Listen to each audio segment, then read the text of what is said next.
रुक क्यों गए चालक? नौका को आगे की ओर ले चलो। आगे बढ़ना उचित नहीं होगा महाराज। यहाँ से कुछ ही दूरी पर जालजली मुनि तपस्या कर रहे हैं। तो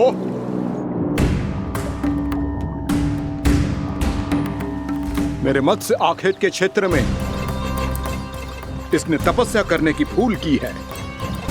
मेरे ही राज्य में मेरा कोई क्षेत्र मेरे लिए वर्जित हो, यह मुझे स्वीकार नहीं है। आपने पर्याप्त मत्स्य आखेट कर लिया है महाराज। यदि तुम इन मछलियों का आहार नहीं बनना चाहते हो, चुपचाप मेरी आज्ञा मानो। क्षमा, क्षमा महाराज।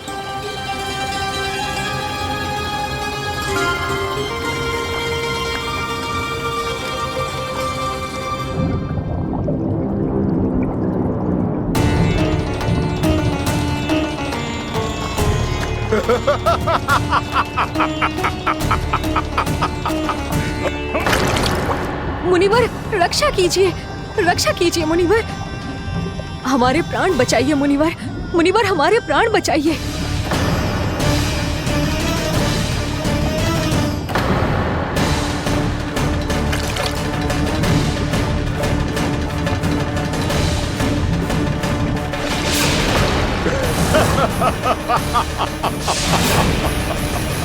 ठहर जाओ असुरराज। इन मछलियों को हानि ना पहुंचाओ। क्यों मुनि? अब मछलियां पकड़ने के लिए मुझे तुमसे आज्ञा लेनी पड़ेगी। तुमने तपस्या करने से पहले किससे आज्ञा ली थी? मां गंगा से, इस जल में रहने वाली सभी मछलियों से। इस उपकार के बदले इन सभी मछलियों को रक्षा करने का वचन दिया था। इसीलिए असुरराज, मैं शांति से कह रहा हूं, इस स्थान को अशुद्ध ना करो। चुपचाप यहां से चले जाओ, नहीं तो इसका परिणाम अच्छा नहीं होगा।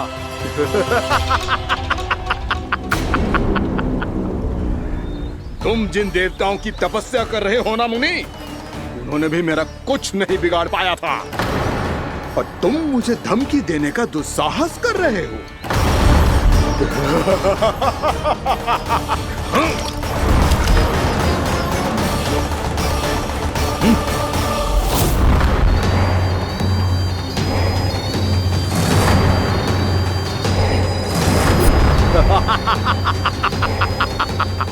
मूर्ख, विचारों से तो तू राक्षस है ही, और स्वभाव से उस बगुले की तरह है जो भूख ना होने पर भी उन निर्दोष मछलियों को आहार बनाता रहता है। इसलिए अभी इसी क्षण से तू वकुला का जीवन जिएगा। ये मेरा श्राप है, ये मेरा श्राप है।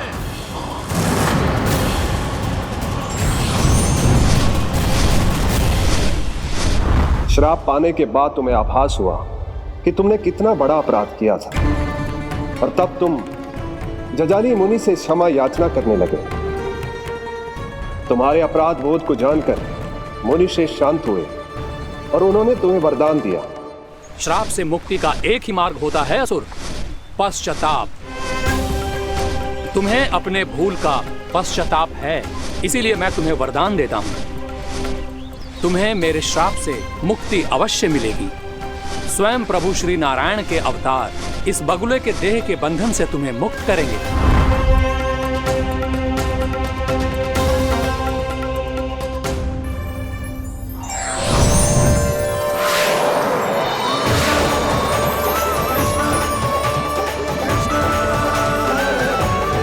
प्रणाम स्वीकार करें प्रभु।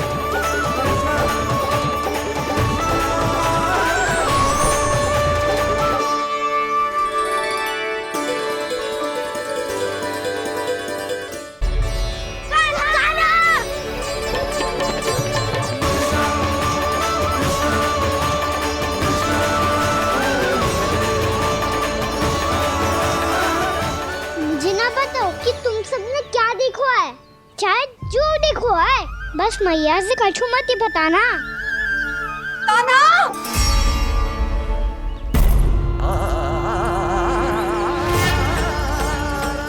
ताना! मेरा लल्ला!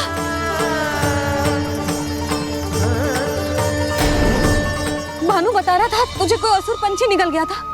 हाँ?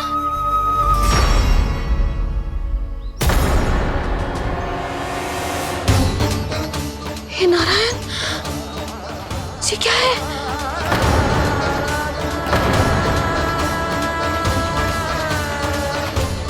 ये सब कैसे हुआ लल्ला? हाँ, कोई बताएगा मुझे ये क्या है?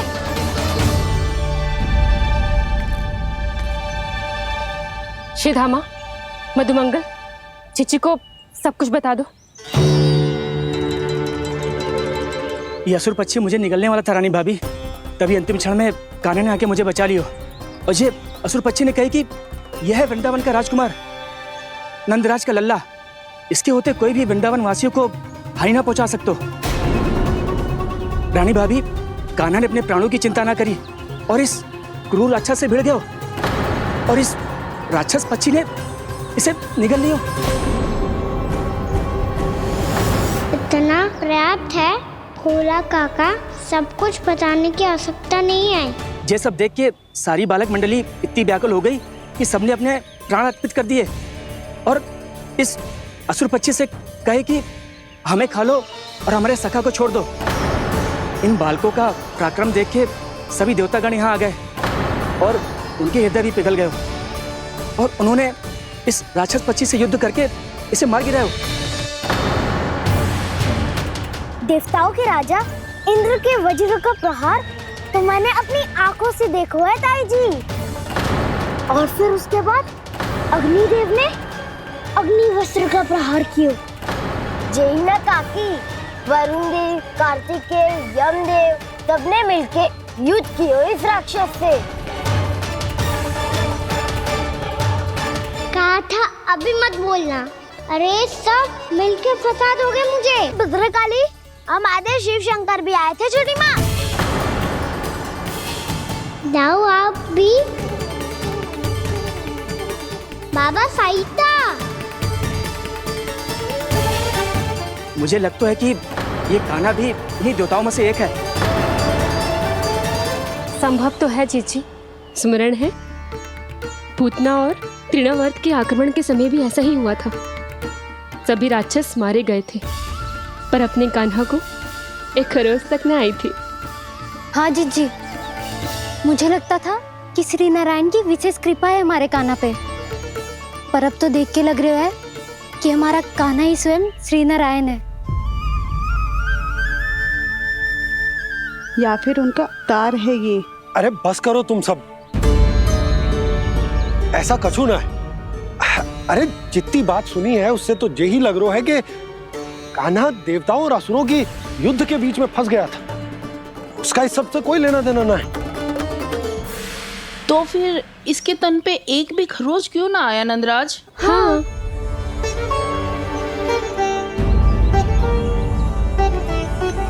है काकी, खरच तो है। दिखा लल्ला।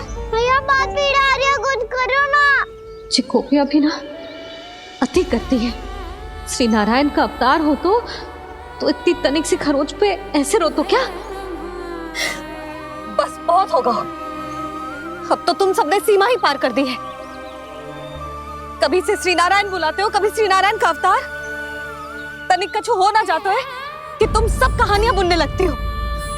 जे बस साधारण सा बालक है, मेरा लल्ला है जे भगवान मत ही बनाओ।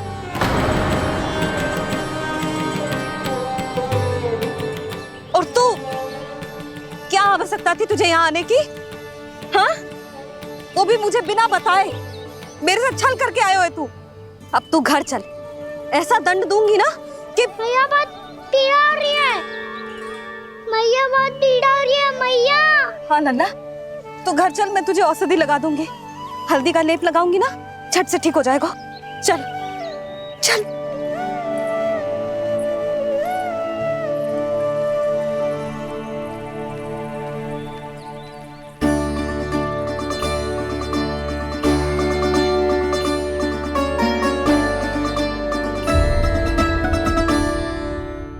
बहुत पीड़ा हो रही है मैया। हाँ नन्ना, तू घर चल, मैं तुझे औषधि लगा दूंगी। हल्दी का लेप लगाऊंगी ना, झट से ठीक हो जाएगा। चल चल।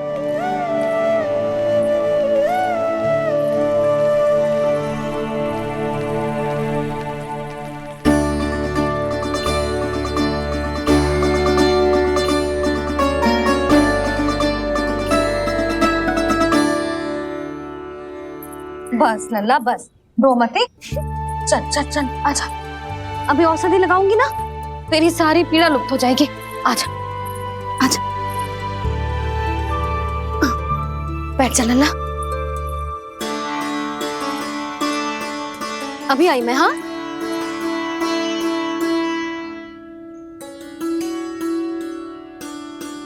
मैया। अरे तू अभी तक रो है? क्या कह रही थी सारी गोपियां? बता। के मेरा लल्ला श्री नारायण का अवतार है, दिव्य है, भगवान है। और जब भगवान इतनी छोटी सी चोट पे रोते हैं क्या? इतनी तो लगी भी ना है तुझे जितना तो तू आ ऊ कर रो है।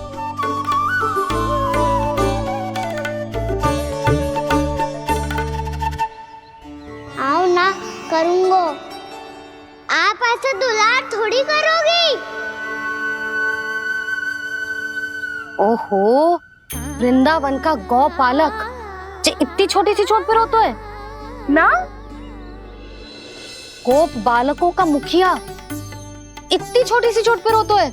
मेरा लल्ला तो सबसे शक्तिशाली है, जो इतनी छोटी सी चोट तो क्या बड़े बड़े राक्षसों से भी ना घबराता है। हाँ, एक बार में सबको समाप्त कर देता है कि ना? हाँ भैया, यदि कोई राक्षस वृंदावन की ओर तेरी दृष्टि करके आएगा तो सबसे पहले कान्हा को सुरक्षा में खड़ा पाएगा, फिर चाहे जो पाल बन के आए या बगुला बन के।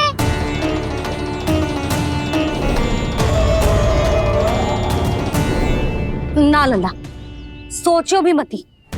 वृंदावन की सुरक्षा करना तेरा दायित्व ना है। तुझे और कोई संकट का सामना करने की आवश्यकता ना है। अभी तो मेरी पीड़िता का हरण कर रही थी, अचानक से क्या हो गया मैया को? कोई आवश्यकता ना है तुझे ऐसे संकटों का सामना करने की। आने दे आज तेरे बाबा को, सीधा सीधा बोल दूंगी। बहुत हो गए उनके तर्क वितर्क। मेरा फूल सा लल्ला वन में अकेले गौचारण के लिए ना जाएगो। आज बगुले ने निकल लियो, कल कछु और हो जाए तो? नारायण ना करे, कहीं कछु ऊंच नीच तुझे कछु हो जाए तो? मैं तो जीते जी मर जाऊंगी।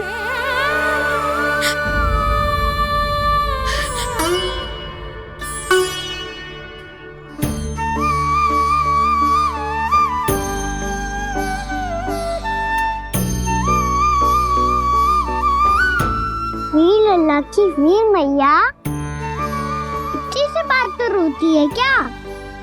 क्या करूं कान्हा, तुझे ऐसे बार बार संकट के मुंह में जाते हुए ना देख सकती मैं। तो फिर मैया मैं वचन देता हूँ, आज के बाद मैं गौचारण के लिए तभी जाऊंगा जब आप आज्ञा दोगी। पक्का? छल ना करेगा ना मेरे साथ? मैंने कब छल करो मैया? अच्छा ठीक है, ना करूँगा छल। यदि आपसे पूछे बिना बाहर निकलो तो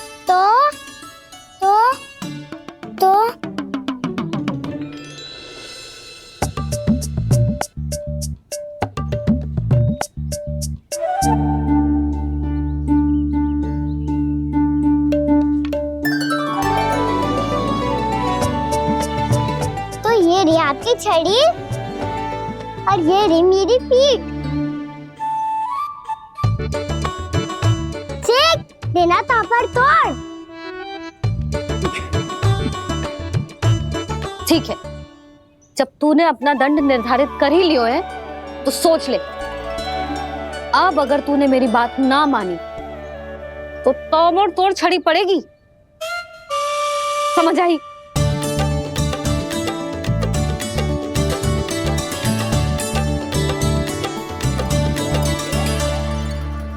अच्छा ही है कि कान्हा कुछ दिन घर ही रहे। आज वन में जो हुआ है अवश्य कंस ने ही करवाए हुए वो सब।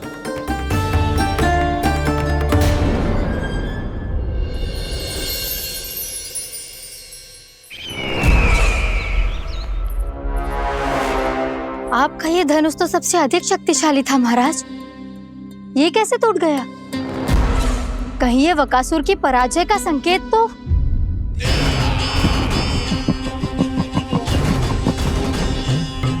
प्राप्ति, लगता है तुम्हें शुभ समाचार मिला नहीं। उस बकासुर ने उस विष्णु अवतार को जीवित ही निगल लिया है।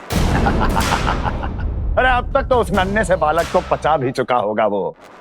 उसके तन में रक्त बनकर वो विष्णु अवतार और उसकी शक्तियां और रही होंगी। क्षमा कीजिए महाराज।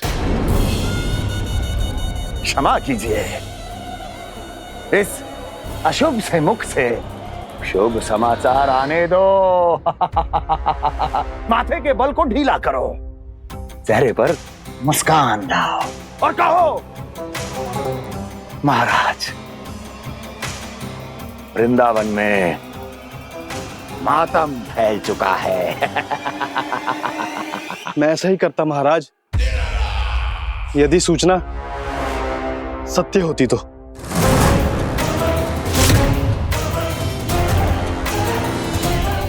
कहना क्या चाहते हो? एक क्षण में सूचना उगलो, अन्यथा मेरा योद्धा बकासुर विष्णु अवतार की तरह तुम्हें भी जीवित निकल जाएगा। आने दो। बकासुर मारा गया महाराज, बकासुर मारा गया महाराज, बकासुर मारा गया। बकासुर मर चुका है? असंभव। असंभव। बकासुर ने उस बालक को निगल तो लिया था, पर उसकी सुरक्षा करने के लिए सभी देवता वहां प्रकट हो गए, पर फिर भी कोई बकासुर का सामना नहीं कर पाया। और फिर क्या हुआ? वो बालक स्वयं ही बकासुर के उदर से बाहर आ गया और उसकी चोंच तोड़कर उसकी हत्या कर दी।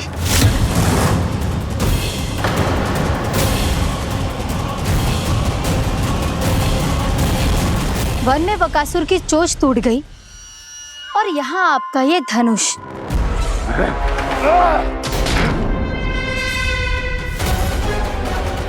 केवल नहीं टूटा तो आपका ये भ्रम महाराज। क्षमा कीजिएगा महाराज, आपका भ्रम टूटना आवश्यक है।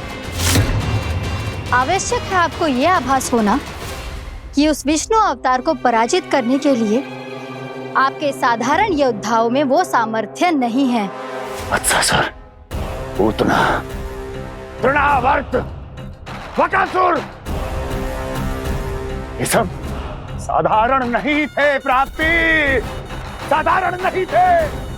फिर तो ये और भी अधिक चिंता का विषय है महाराज, क्योंकि इसका अर्थ तो यही हुआ कि वो विष्णु अवतार कुछ अधिक ही असाधारण है और उसका सामना करने के लिए और उसे मिट्टी में मिलाने के लिए आपको एक ऐसे अस्त्र की आवश्यकता है जो उसके सामने ना झुके और ना ही टूटे।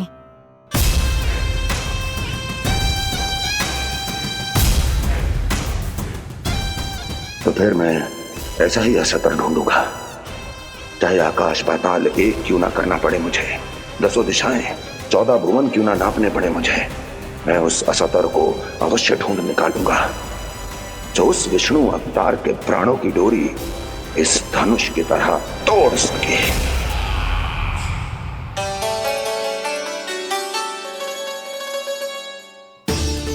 थैंक्स पापा, मैंने मैया को वचन दिया है कि जब तक नहीं चाहेंगी मैं वन नहीं जाऊंगा, इसलिए आप मुझे मारने के लिए कोई शक्तिशाली असुर ढूंढने में व्यस्त रहो। कुछ दिन तब तक मैं व्यस्त रहूंगा अपनी मैया की सेवा करने में।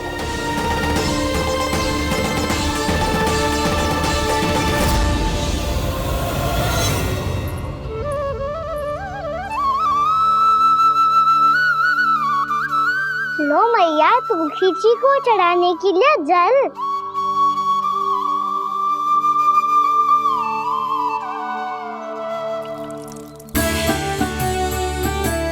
लो मैया, और आटा।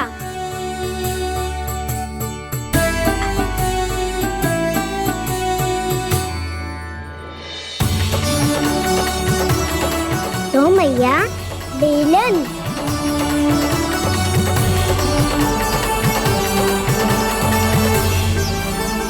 ले तनिक खा ले।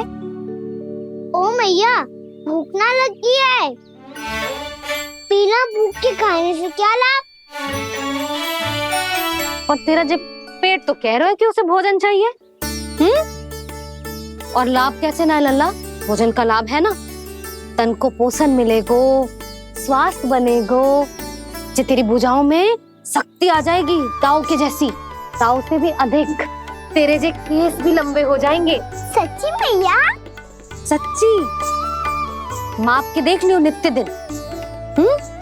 तनिक खा।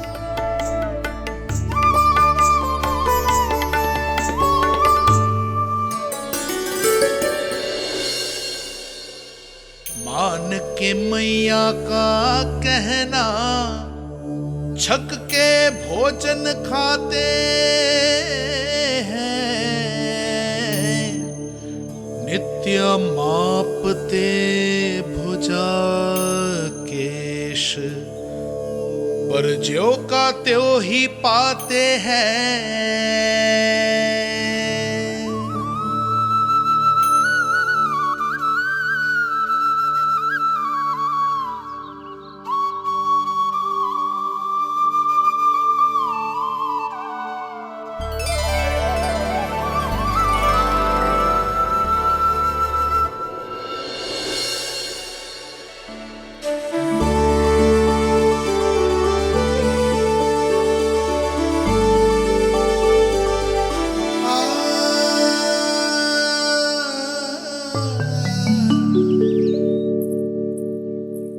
ले लल्ला फल खा ले।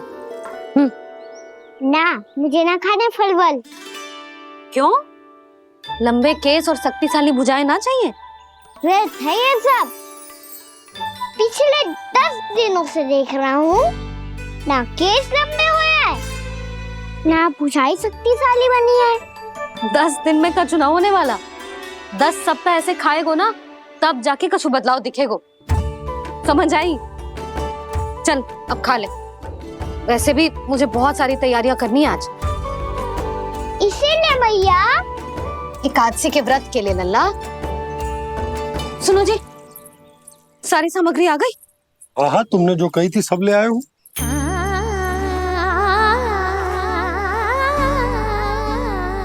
इसमें नारियल तो है ही ना, उसके बिना मैं एकादशी की पूजा कैसे करूंगी? यशोदा, मैंने भोला से कह दिया, वो लेकर आते ही होगा। घबराओ मत। कैसे ना घबराओ जी, आपको पता है ना एकादशी का व्रत मेरे लिए कितना महत्वपूर्ण है। पता है। अरे इसमें तो दिए भी ना है। दिए ना है? अब मैं अभी लेकर आता हूँ। आप रहने दो, मैं ही लेके आती हूँ। भक्त भोला राम के यहाँ से है? भक्त भोला राम? मेरा अर्थ है कुमार भोला यहाँ के यहाँ से। हाँ हाँ वो ही।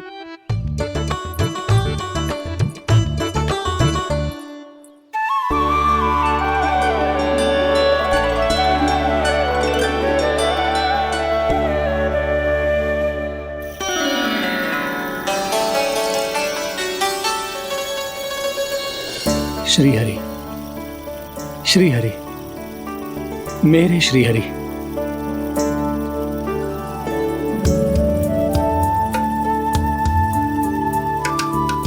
मेरे श्री हरि। भोला राम, मेरी मटकी तैयार है? मेरे श्री हरि। मेरे श्री हरि।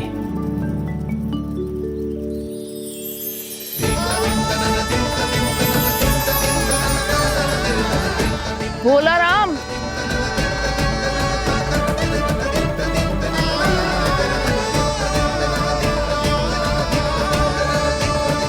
भोला काका, ओ भोला काका।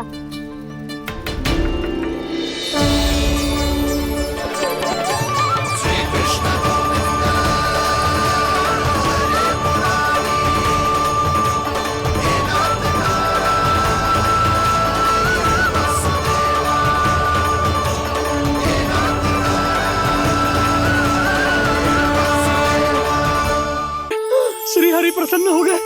मेरे श्री हरि आ गए, मेरे भगवान आ गए। मेरे श्री हरि आ गए, मेरे भगवान आ गए। मेरे श्री हरि आ गए, मेरे भगवान आ गए। मेरे श्री हरि आ गए, मेरे भगवान आ गए। मेरे भगवान आ गए, मेरे घर मेरे भगवान आ गए।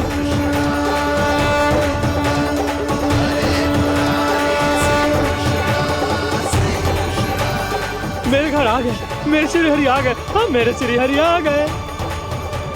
जे तो बावले थे ही, अब बालकन को भी साथ में मिला लिए। उज्जवल क्या कर रहा है? अरे ठहर जा बोला।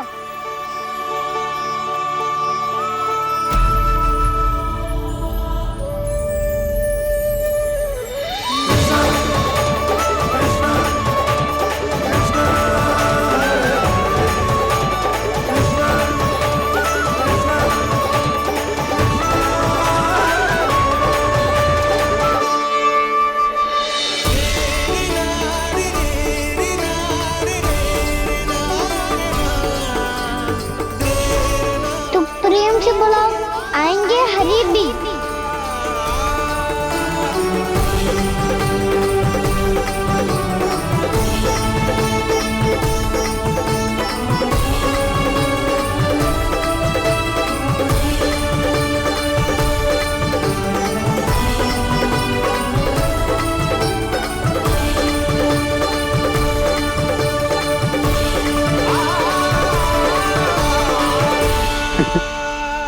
क्या वो गाना? किसकी धुन में झूम रहा तू? निर्मल निशा भक्ति की धुन में।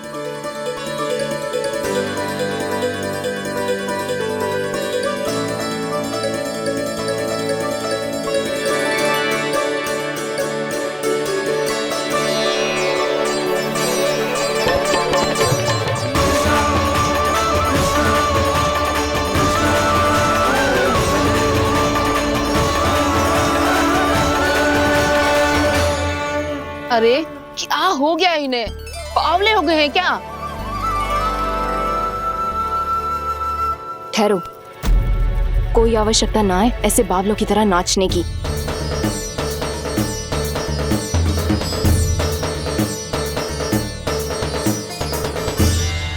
बावले ना है मौसी, भक्ति में रम गए।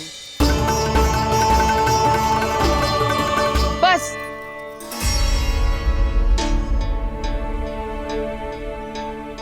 हम सब कब से खड़े हैं यहाँ, पर तुम्हें कुछ ध्यान ही ना है।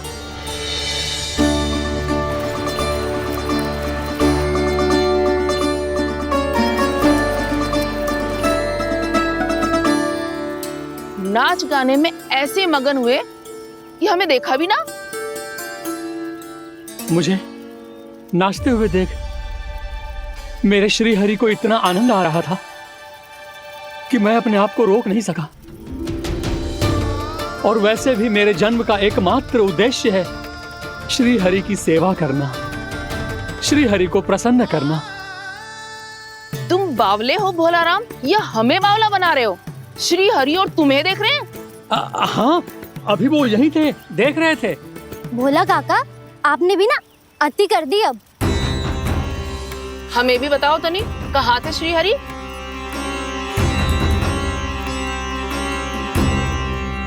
ना जाने अपना उपहास करवाने में क्या आनंद आता है इन्हें। देखो, अब तुम सच मानो या झूठ, लेकिन हमरे श्री हरि यहीं थे, इसी चाक पर अभी। हाँ, लो सुन लो इस मूर्ख की बात। श्री हरि को और कोई स्थान ना मिलो जो इसके मिट्टी के चाक पे आकर बैठेंगे। श्री हरि को और कोई स्थान ना मिलो जो इसके मिट्टी के चाक पे आकर बैठेंगे। श्री हरि को और कोई स्थान ना मिलो जो इसके मिट्टी के चाक पे आकर बैठेंगे। जैसी मैया भैंसो ही लल्ला, दोनों का कुछ पता ही ना चल तो कब किस बात पर प्रसन्न हो जाए और किस बात पर रुष्ट। अरे मैं भला असत्य क्यों बोलूंगा? अभी अभी यही थे श्री हरि। हाँ,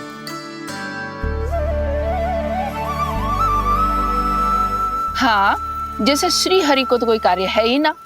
वो तो आतुर होके बैठे रहते हैं कब तुम हरि हरि बुलाओ और वो दौड़े चले आए। भगवान भगवान तो भक्तों के पास आने के लिए सदैव आतुर रहते हैं, बल्कि सत्य तो यह है कि भक्तों के मन में ही निवास करते हैं भगवान।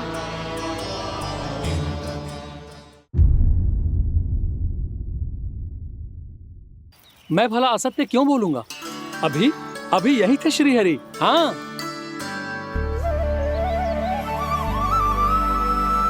हाँ, जैसे श्री हरि को तो कोई कार्य है ही ना, वो तो आतुर होके बैठे रहते हैं कब तुम हरि हरि बुलाओ और वो दौड़े चले आए।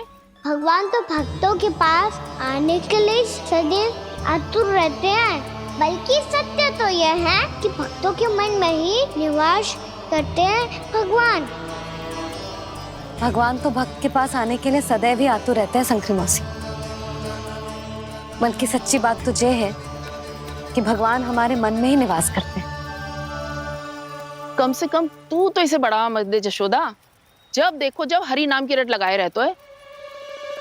हरि बोलते बोलते ऐसो बावलो होता है कि सारा कार्य भूल जाता है। 2 दिन से अपनी मटकी के लिए चक्कर काट रही हूँ। अभी तो एक चक्कर और लगाना होगा आपको। आपकी मटकी तैयार हो गई है, अभी लाता हूँ।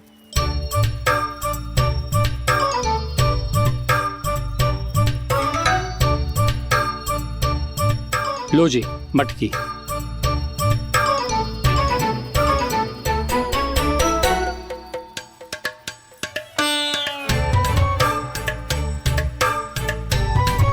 इस कच्चे मटके का क्या करूं मैं?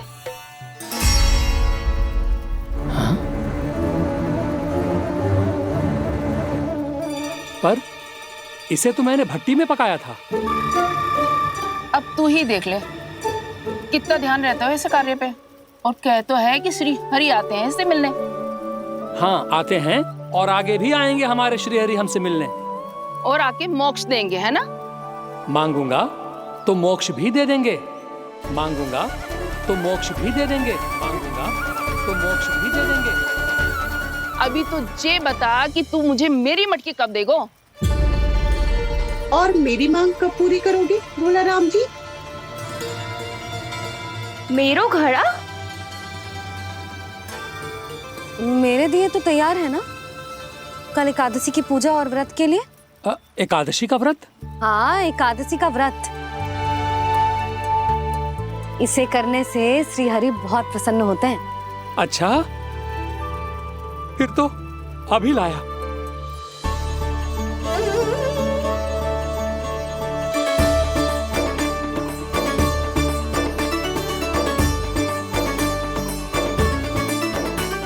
लो जी आपके दिए।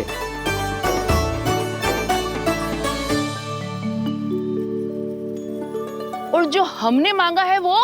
बाकी सब शेष द्वादशी के दिन मिलेगा, क्योंकि कल मैं भी एकादशी का व्रत रखूंगा, क्योंकि कल मैं भी एकादशी का व्रत रखूंगा, क्योंकि कल मैं भी एकादशी का व्रत रखूंगा।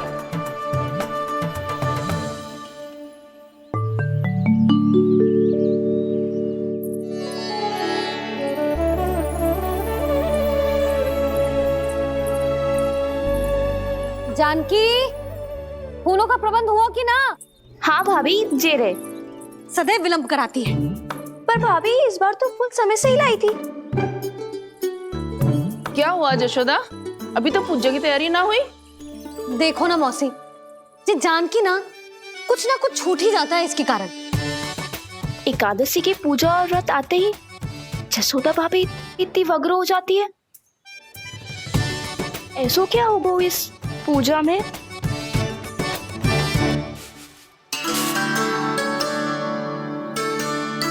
ये थाली में रोली चंदन रखने से, दिया जलाने से के होगो? आपको पता भी है एकादशी का व्रत क्यों रखते हैं? क्या महत्व है इसका? लो, जे तो मैं जसोमती रानी से पूछना भूल ही गया। पर हाँ भगवान, मेरे लिए इतना ही पर्याप्त है कि इस व्रत को रखने से मेरे श्रीहरि हमसे प्रसन्न हो जाएंगे।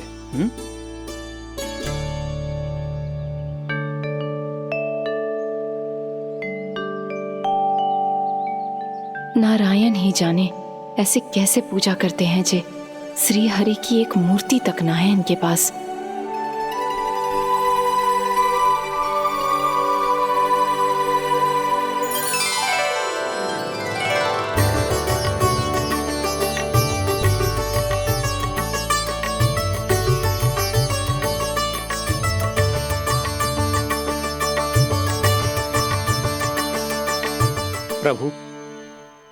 न तो मेरे पास मूर्ति है और ना तो इस व्रत के विधि विधान के बारे में मुझे जानकारी है और ना ही मुझे इसके महत्व के बारे में जानकारी है, पर फिर भी मैं करना चाहता हूं।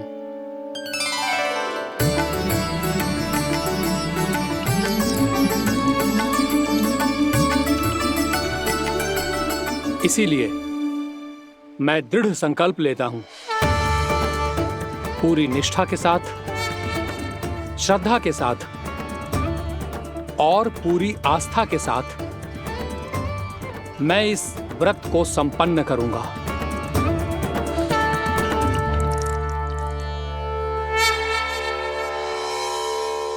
हम संकल्प लेते हैं कि एकादशी के व्रत को पूरी निष्ठा के साथ संपन्न करेंगे।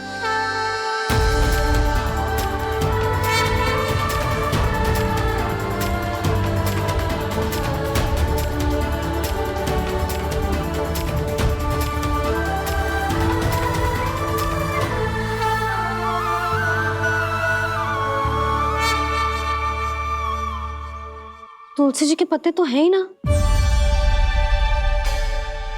श्री नारायण को तुलसी जी के पत्ते के बिना भोग ना चढ़तो है। जानकी, तुलसी के पत्ते कहाँ हैं?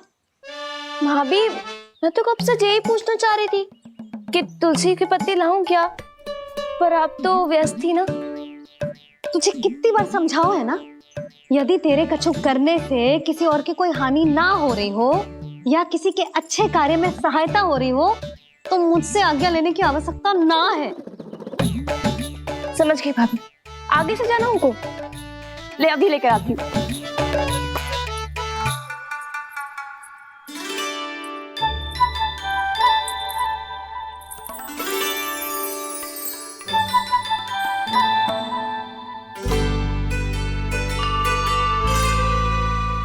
ताऊ, आपने पहले ये व्रत करो है? आपको इसका महत्व पता है? भाभी चल। जानकी, तुमने ये व्रत करो है? फिर तुमको इसका महत्व पता है? सुमति जी, आपको पता है इसका महत्व? कान्हा, क्यों तंग कर रहे हो सबको? मैया, सबने करो ये व्रत, मुझे भी करना है।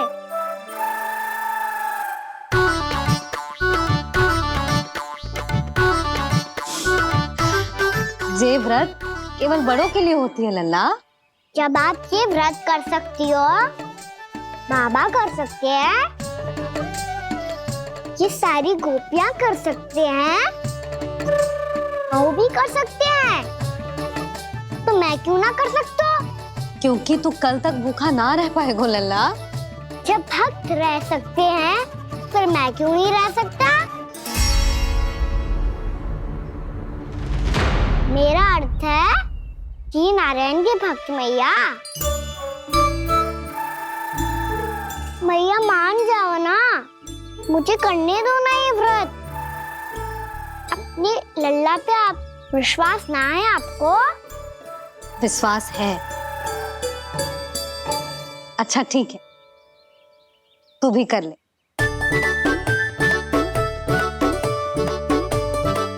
पर मैया, व्रत की कथा तो सुनाओ, मैं तो अबध हूँ ना।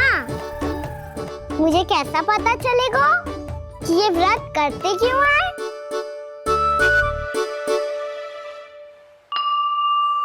प्रभु, मुझ अबोध को कैसे पता चलेगा कि इस व्रत का क्या विधि विधान होता है और क्यों रखा जाता है और इसका महत्व क्या होता है?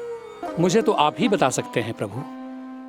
जब व्रत कर रहे हैं तब उसका महत्व भी पता होना चाहिए ना। बताओ ना मैया, क्यों रखते एकादशी का व्रत? इसके लिए तो तुझे एकादशी की कथा सुननी होगी। सुनेगो ना?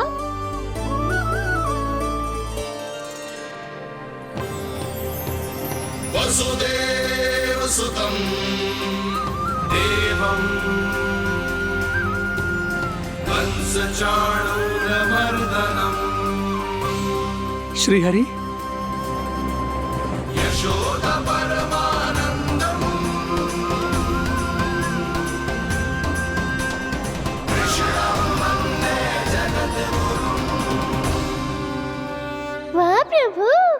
अपने भक्तों को एकादशी व्रत का महत्व समझाने का अच्छा उपाय खोज निकाला है आपने।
अब सब जन एकादशी के व्रत की कथा ध्यान से सुनना, तभी जे व्रत पूरा माना जाएगो। समझो लल्ला।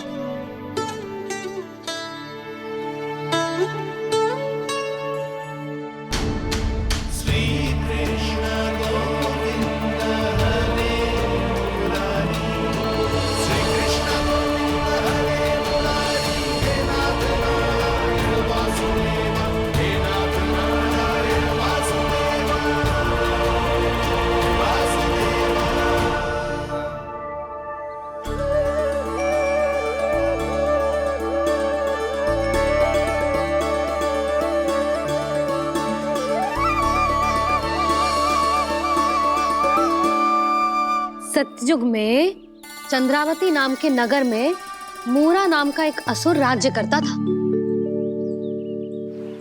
ओम ब्रह्मदेवाय नमः। ओम ब्रह्मदेवाय नमः। ओम ब्रह्मदेवाय नमः। ओम ब्रह्मदेवाय नमः।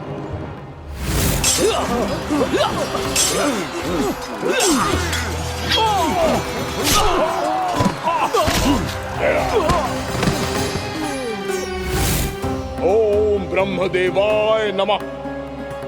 ओम ब्रह्मदेवाय नमः। जब उसने देवताओं के हाथों असुरों की पराजय देखी, तब वो वरदान पाने के उद्देश्य से ब्रह्मा जी की तपस्या करने चला गया।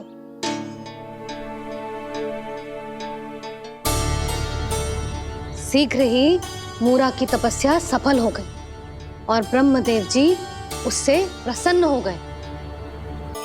ओम ब्रह्मदेवाय नमः। ओम ब्रह्मदेवाय नमः। ओम ब्रह्मदेवाय नमः। ओम ब्रह्मदेवाय नमः। ओम ब्रह्मदेवाय नमः। ओम ब्रह्मदेवाय नमः। ओम ब्रह्मदेवाय नमः। ओम ब्रह्मदेवाय नमः। मूरा, प्रणाम ब्रह्मदेव। तुम्हारी तपस्या सफल हुई। बोलो, तुम्हें क्या वर चाहिए? सृष्टि के रचयिता ब्रह्मदेव, कृपया मुझे ऐसा वरदान दीजिए जिसकी सहायता से मैं त्रिलोकी विजयी बन जाऊं और कोई देवता मुझे पराजित ना कर सके। यहाँ तक कि देवताओं के रक्षक, सृष्टि के संचालक भगवान श्री विष्णु के लिए भी मैं अपराजय रहूं। तथास्तु, तथास्तु, तथास्तु। प्रणाम ब्रह्मदेव।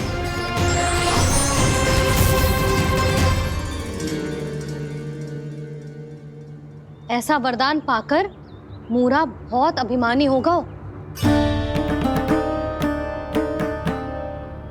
यक्षों, किन्नरों, यहाँ तक कि देवताओं को भी युद्ध के लिए ललकारने लगो, पर किसी ने भी उसकी ललकार को स्वीकार ना करो, क्योंकि सभी उसकी शक्ति से बहुत भयभीत थे और उसके सामने युद्ध किए बिना ही अपनी पराजय स्वीकार करने लगे। और फिर दंभ में आके उसने स्वर्ग लोक पर भी आक्रमण कर दिया और देवराज इंद्र तक को चुनौती दे डाली।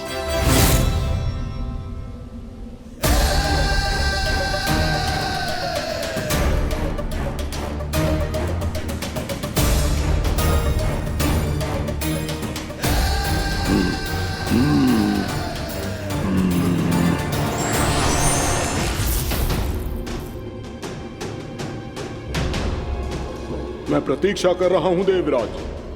क्या उत्तर है तुम्हारा? मुझसे युद्ध करोगे या फिर बिना लड़े ही पराजय स्वीकार कर मेरे अधीन हो जाओगे और सौंप दोगे मुझे अपना ये स्वर्गलोक? सारी शक्ति तुम्हारे मुख में है या कुछ बाहुबल भी है तुम्हारे पास? मैं तुम्हारी चुनौती स्वीकार करता हूं मूरा। मैं तुम्हारी चुनौती स्वीकार करता हूं मूरा।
खैरिए देवगण, असुर राज मूरा को ब्रह्मदेव का आशीर्वाद प्राप्त है।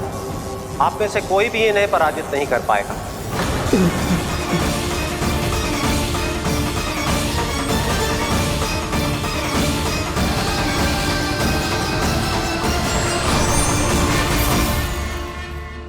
एक अवसर और देता हूं देवराज।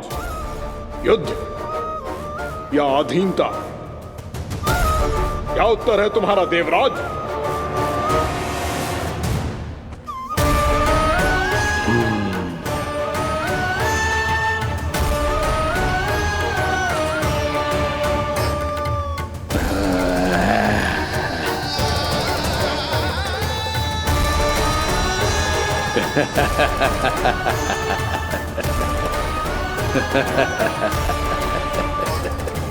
इंद्र और सभी देवताओं ने मूरा के आतंक में आके उससे भयभीत होके अपना सिंहासन छोड़ दियो। अब मूरा स्वर्ग का अधिपति बन गयो और शीघ्र ही उसने अन्य सभी असुरों को स्वर्ग में निवास करने के लिए आमंत्रित कर दियो। और इस प्रकार से वो धीरे धीरे तीनों लोकों का सम्राट बन गयो। उसे किसी ने रोका नहीं मैया?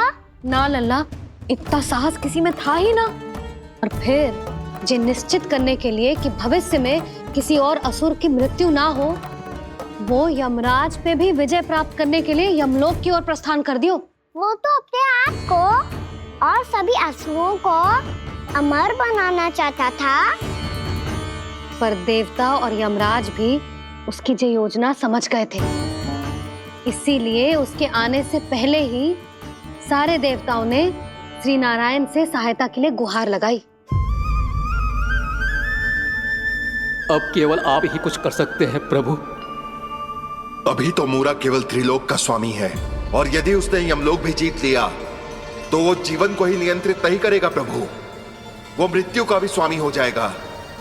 ऐसे में पहले सृष्टि का संतुलन तो नष्ट होगा प्रभु, और फिर स्वयं सृष्टि ही नष्ट हो जाएगी। ऐसा नहीं होगा यमदेव, नियति ऐसा होने ही नहीं देगी। विधि रचेगी खेल और मैं बनूंगा माध्यम। असुर राज मूरा का सामना मैं करूंगा। बस आप मुझे चुनौती देने के लिए उसे तैयार कर लीजिए, चाहे उसके लिए आपको साम दाम दंड भेद कोई भी उपाय क्यों ना अपनाना पड़े।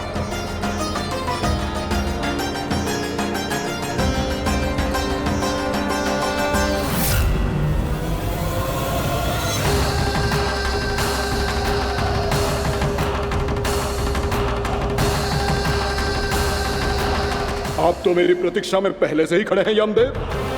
तब तो आपने मेरी चुनौती के बारे में भी सुना ही होगा। कहिए, क्या उत्तर है आपका? मेरा स्वागत करके अपना राज्य त्यागेंगे या मेरा सामना करके अपने प्राण? असुर राज मूरा का सामना मैं करूंगा।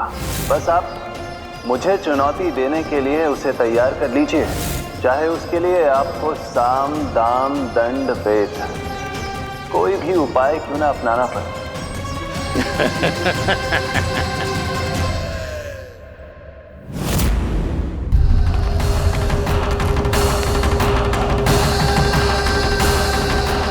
आप तो मेरी प्रतीक्षा में पहले से ही खड़े हैं यमदेव। तब तो आपने मेरी चुनौती के बारे में भी सुना ही होगा। कहिए, क्या उत्तर है आपका? मेरा स्वागत करके अपना राज्य त्यागेंगे या मेरा सामना करके अपने प्राण? हे असुर श्रेष्ठ, मैं आपकी अधीनता स्वीकार करने के लिए तैयार हूं। बस एक विनती है मेरी। शर्त को विनती का नाम देकर पहलाना चाहते हो मुझे यमराज? असुर राज मूरा के सामने शर्त रख पाओ, इतना सामर्थ्य नहीं है तुम में। इसका आभास है मुझे असुरराज, पर मैं आपकी अधीनता स्वीकार करूं इससे पहले आपको स्वामी धर्म का पालन करना होगा।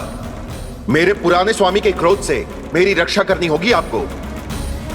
कौन है तुम्हारा पुराना स्वामी? भगवान श्री नारायण। और छोटी माँ मूरासुर को तो श्री नारायण से भी रक्षा का वरदान प्राप्त था ना? यही तो श्री नारायण की लीला थी बलराम। पर वो राक्षस अपने दम में जे समझ ही ना पाओ कि वो क्या भूल करने जा रहे हैं, और पहुंच गो भगवान श्री नारायण को चुनौती देने के लिए।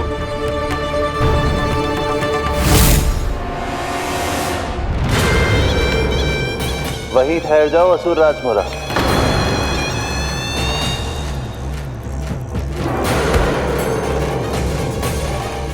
यहाँ क्यों आए? आपको पराजित करने और ये वैकुंठ जीतने, ताकि मैं यमलोक का स्वामी बन सकूं। फिर आओ, युद्ध भूमि में मेरा सामना करो।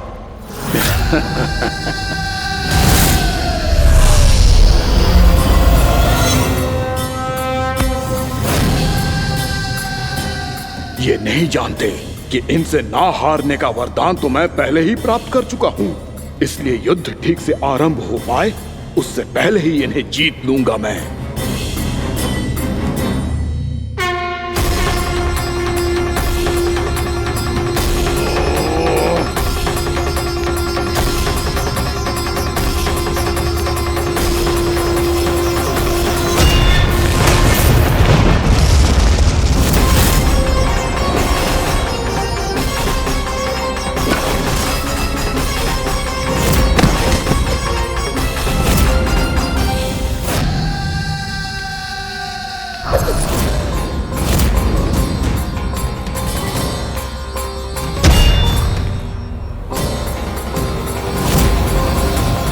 और इस प्रकार जे युद्ध वर्षों वर्षों तक चलता रहो। दोनों योद्धा पूरे ब्रह्मांड में अनेक अस्त्रों शस्त्रों के साथ युद्ध करते रहे।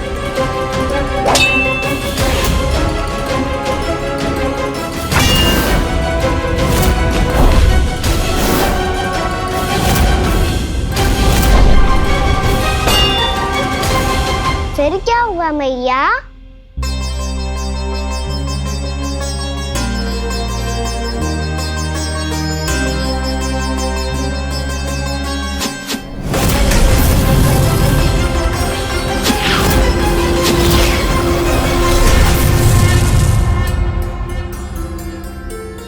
उस युद्ध को कभी समाप्त हुआ हो, पर कैसे?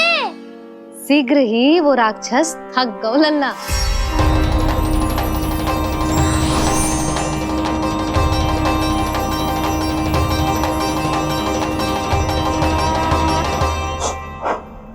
खड़े खड़े देख क्या रहे हैं नारायण? आक्रमण कीजिए, वध कर दीजिए मेरा।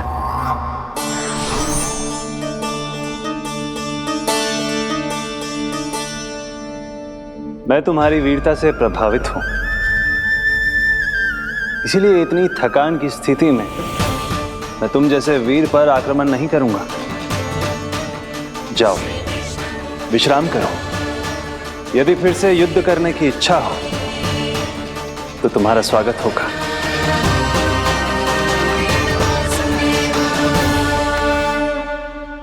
जे कह के श्री नारायण बद्रिका आश्रम चले गए और वहां हिमवत नाम की एक कंदरा में ध्यान लगा के बैठ गए। उधर वो राक्षस विश्राम करने लगो। अनेकों दिन बीत गए और अब वो राक्षस मूरा फिर से स्वस्थ होके बलवान हो गया था।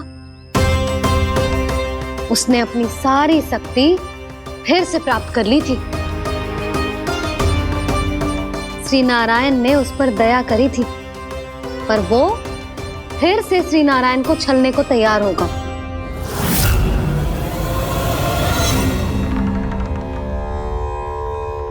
ध्यान में बैठे बैठे श्री नारायण योग निद्रा में चले गए,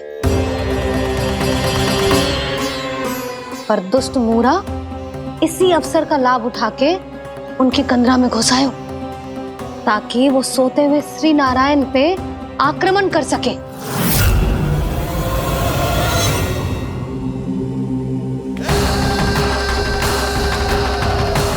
आज इस लंबे युद्ध को जीतकर अपने इस अंतिम शत्रु का भी अंत कर दूंगा मैं।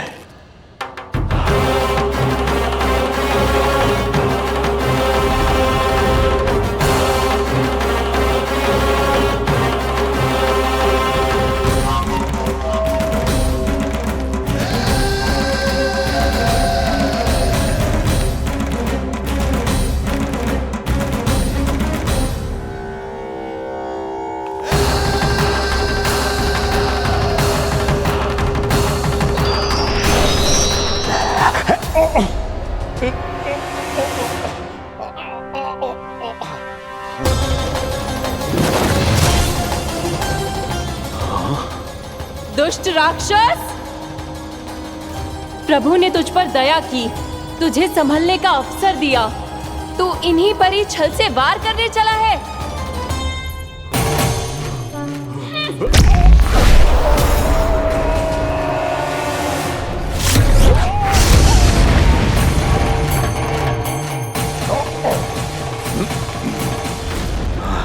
मैं अजय हूँ, मुझे कोई पराजित नहीं कर सकता। ब्रह्मा का वरदान है मुझे।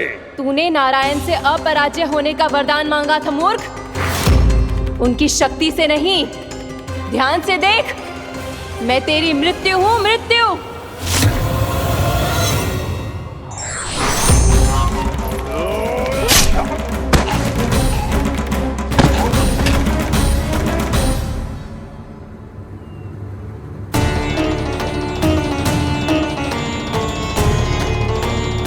वो देवी कौन थी छोटी माँ? और कौन बलराम, वही तो थी देवी एकादशी।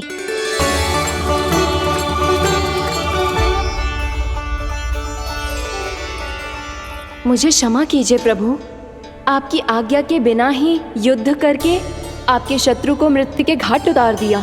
क्षमा नहीं, आपकी तो प्रशंसा होनी चाहिए देवी। असुर राज को मारकर आपने सभी देवताओं को मुक्त करवाया है। इस पापी के अहंकार से तीनों लोकों की रक्षा की है आपने। आप एकादशी की तिथि पर मेरी एकादश इंद्रियों से उत्पन्न हुई हैं। इसीलिए मेरे सभी भक्त आपको उत्पन्न एकादशी के नाम से जानेंगे। सभी तिथियों में आपका स्थान सर्वश्रेष्ठ होगा। जिस तरह आपने राक्षस के आक्रमण से मेरी रक्षा की है, उसी प्रकार एकादशी के दिन व्रत करके जो भी भक्त आपकी कथा सुनेगा, मैं स्वयं उसकी रक्षा करूंगा। जो आपकी पूजा करेगा, उसे मेरी विशेष कृपा प्राप्त होगी और उसके साथ साथ उसे मिलेगा धन, सिद्धि और मोक्ष।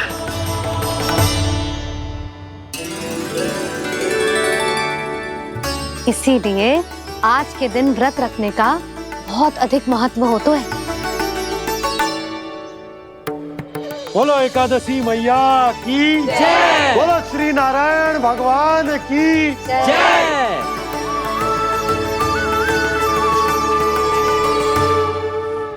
प्रभु की कृपा से एकादशी का महत्व भी पता चल गो और मेरा व्रत भी सफल होगो। अभी नहीं भूला रहा, एकादशी का व्रत पूरी तरह तभी सफल होता है जब द्वादशी के दिन उसे पूरा किया जाता है।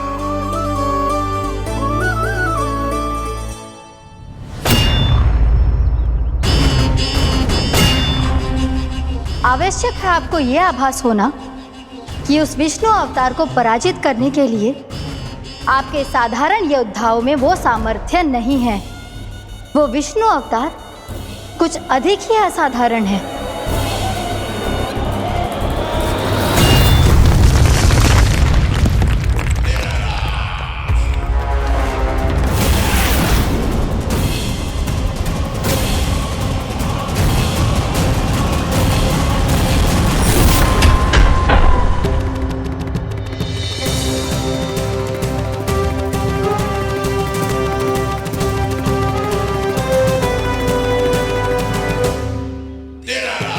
अब मैं दिखाऊंगा उस विष्णु अवतार को असाधारण शत्रु क्या होता है।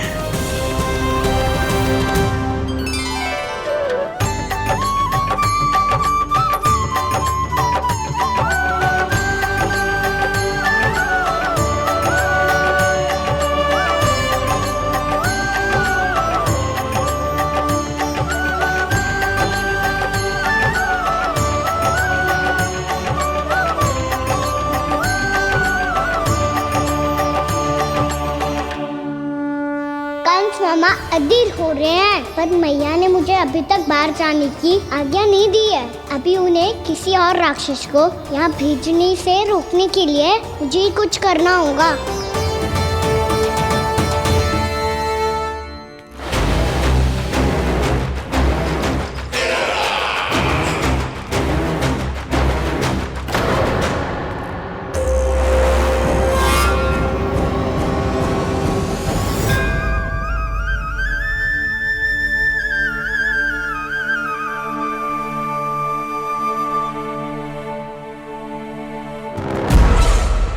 कौन हो तुम? बचपन से ही मुझे मारने का सपना देख रहे हैं, सिर्फ मुझे ही नहीं पहचानते।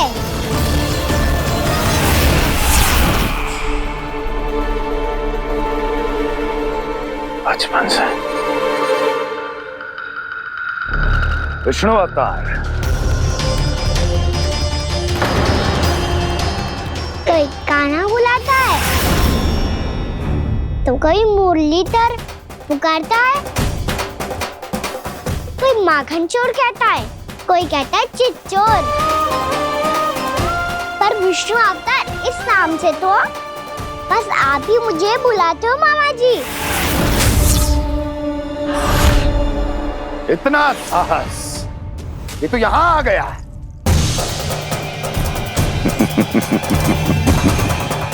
यहाँ आ तो गया तू विष्णु अवतार, किंतु यहाँ से जीवित नहीं जाएगा। तेरे शीश को तेरे धड़ से अलग कर दूंगा मैं।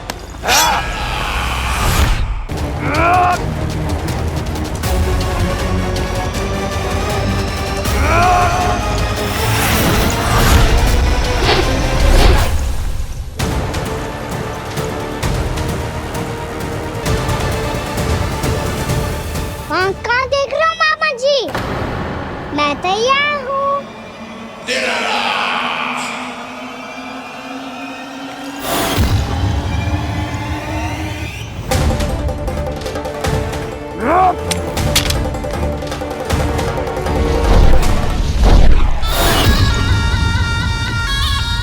मामा जी, आप सदैव इसी तरह क्रोध में रहते हो क्या?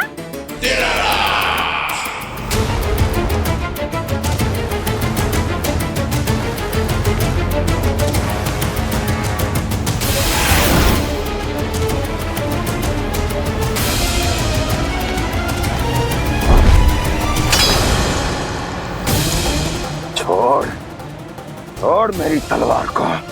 छोड़ो तो तब जब पकड़ा हूँ।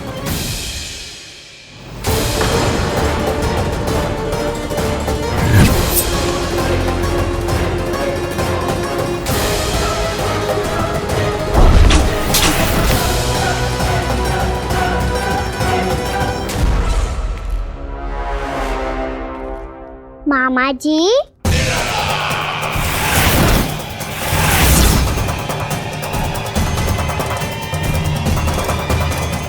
आप थक गए होंगे, थोड़ा विश्राम कर लो। आपका तो पता नहीं, मैं अवश्य से थक गया हूँ।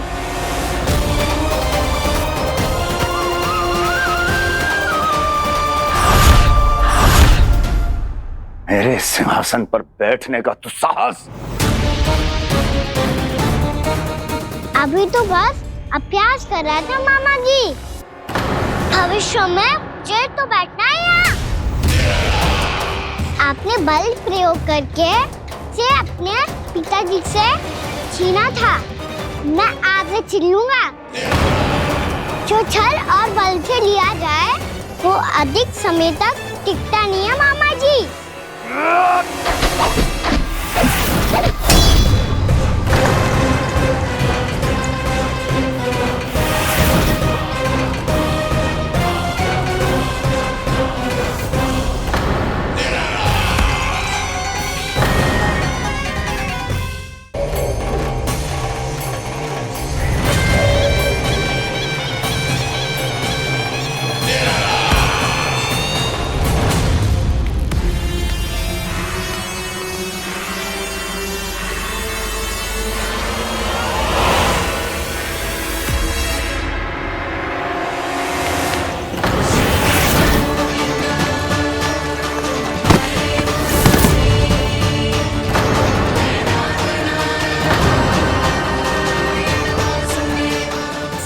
आपको ये सिंहासन छोड़ना होगा।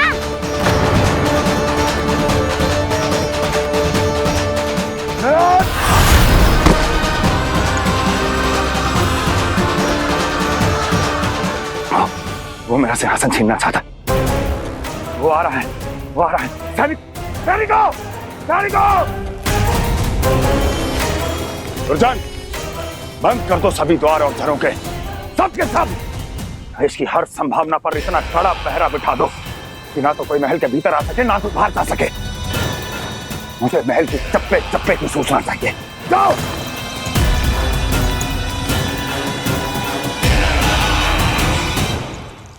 सिंहासन।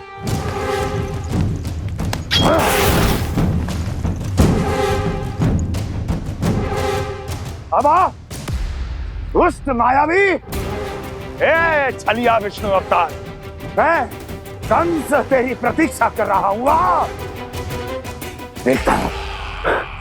देखता हूँ मेरे सिंहासन पर कैसे बैठता है तू। मुझे तो बस कुछ समय चाहिए था, वो मिल गया। अब करते रहिए आप प्रतीक्षा।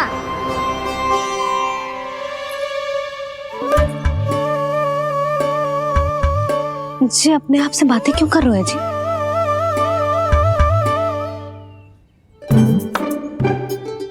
आप मुस्कुरा क्यों रहे हो? ना कचू ना। बताओ क्यों मुस्कुरा रहे हो?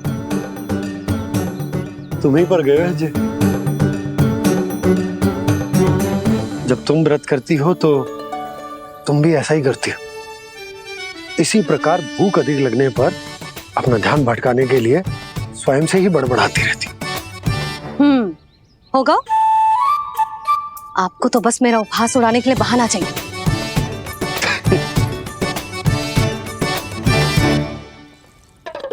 लल्ला, भूख लगी है? ना मैया, व्रत करे तो भूख कैसे लगेगी?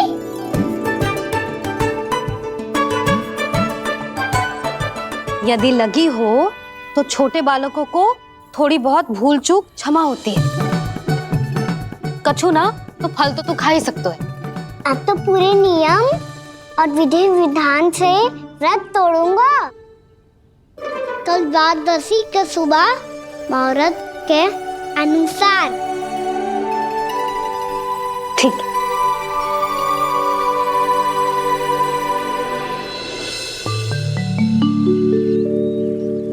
लल्ला, एकादशी समाप्त हो गई है, द्वादशी लग गई है। अब तू व्रत तोड़ सकते है। भोजन कर ले। ले।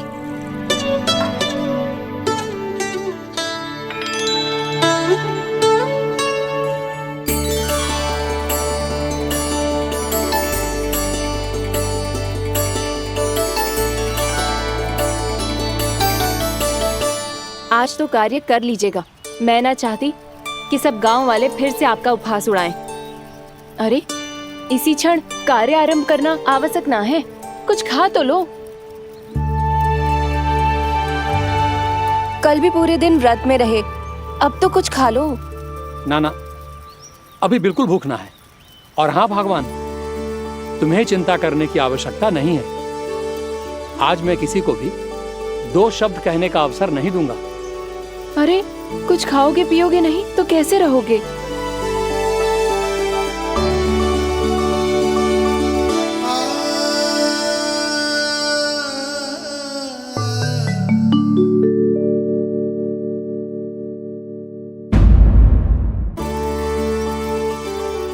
अरे इसी क्षण कार्य आरंभ करना आवश्यक ना है, कुछ खा तो लो। ना, अभी बिल्कुल भूख ना है। और हाँ भगवान, तुम्हें चिंता करने की आवश्यकता नहीं है। आज मैं किसी को भी 2 शब्द कहने का अवसर नहीं दूंगा।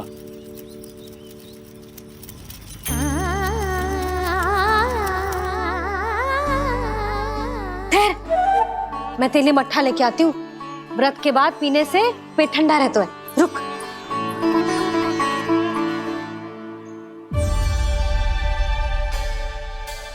भक्तों ने अभी तक व्रत नहीं तोड़ा है, मैं कैसे तोड़ लूं?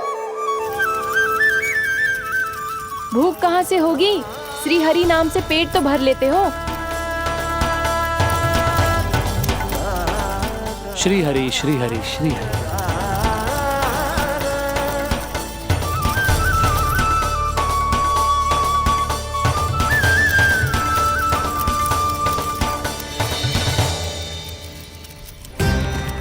हरि हरि प्रभु हरि, हरि हरि प्रभु हरि, हरि हरि प्रभु हरि, हरि हरि प्रभु हरि।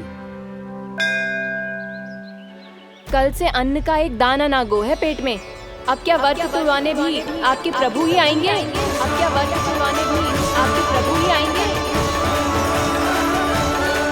मैया,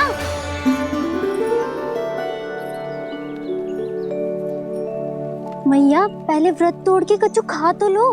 अभी ना, लौट के आने के बाद। हाँ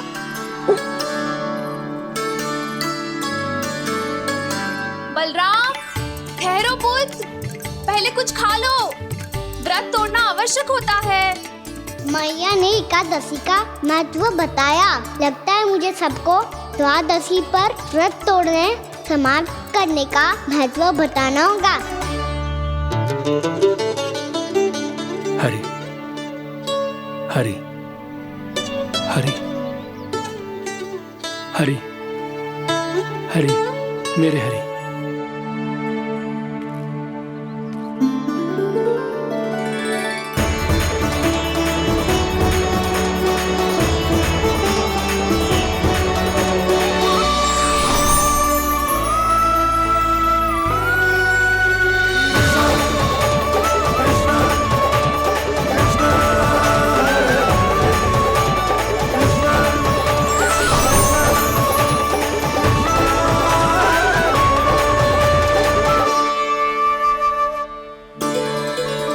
अभी अभी तो मैंने बच्चों की माँ को वचन दिया था कि आज किसी को शिकायत करने का अवसर ना दूंगा, और अब मैं प्रभु श्री हरि की कल्पना जसोमती रानी के लल्ला में ही करने लगा। ना, ये ठीक ना है।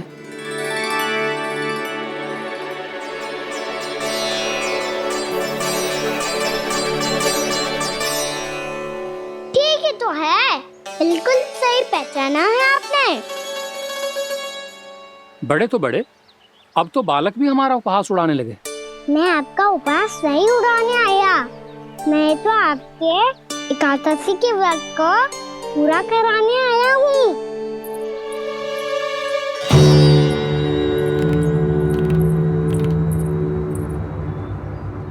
कान्हा,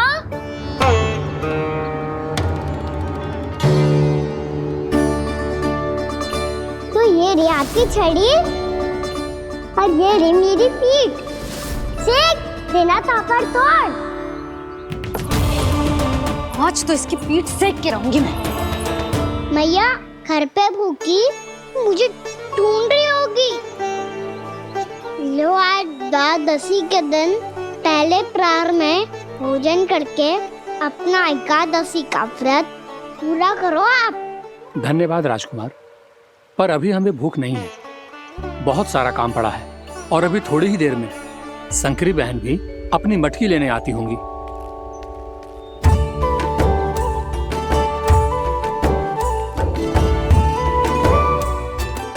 पर मैं आपका व्रत पूरा कराए बिना नहीं जा सकता। भला क्यों? भक्त भूखा रहे और भगवान खा ले, ऐसा हो सकता है भला?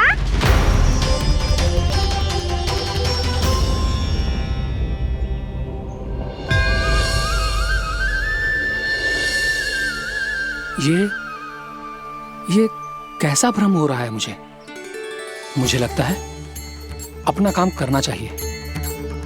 एकादशी के पहले प्रार में व्रत पूरा करना बहुत आवश्यक होता है, ना तो एकादशी का व्रत भी पूरा ना मानो जातो। इतनी सारी ज्ञान की बातें तुम्हें कैसे पता है लल्ला?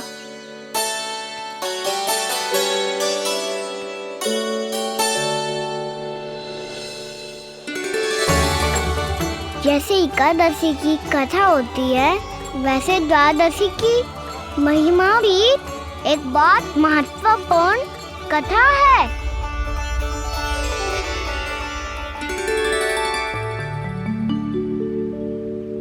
कैसी कथा? बिल्कुल सही समय पे आई हो आप, क्योंकि आपको ये कथा आपको अवश्य सुननी चाहिए।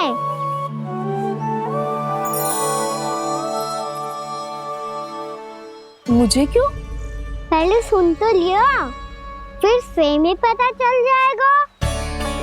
बहुत समय पहले एक राजा हुआ करते थे, राजा अम्बरीश। भगवान श्री हरि के बहुत बड़े भक्त थे। ओम नमो नारायणाय। ओम नमो नारायणाय।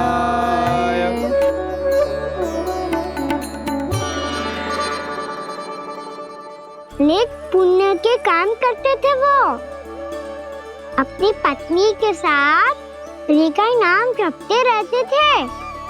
उन्होंने 12 माह एकादशी का व्रत करो, निर्जल पास किया, और जब उनकी 12वीं एकादशी का व्रत द्वादशी के दिन तोड़ने का समय हुआ, तभी महर्षि दुर्वासा अपनी 100 शिष्यों के साथ उनके महल में पधारे।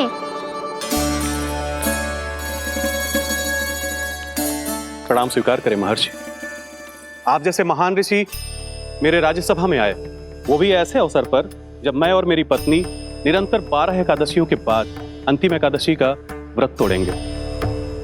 इससे बड़े सौभाग्य की क्या बात हो सकती है हमारे लिए? आज आपके साथ साथ मेरा और मेरे शिष्यों का एकादशी व्रत भी पूरा होगा। संभव है प्रभु की इच्छा यही हो कि हम सब अपना व्रत एक साथ तोड़ें। ये तो अत्यधिक प्रसन्नता की बात है महर्षि।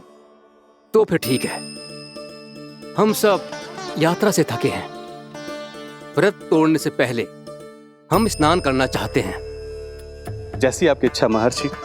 जब तक आप लोग लौटेंगे तब तक आपके सारे प्रबंध यहाँ हो चुके होंगे।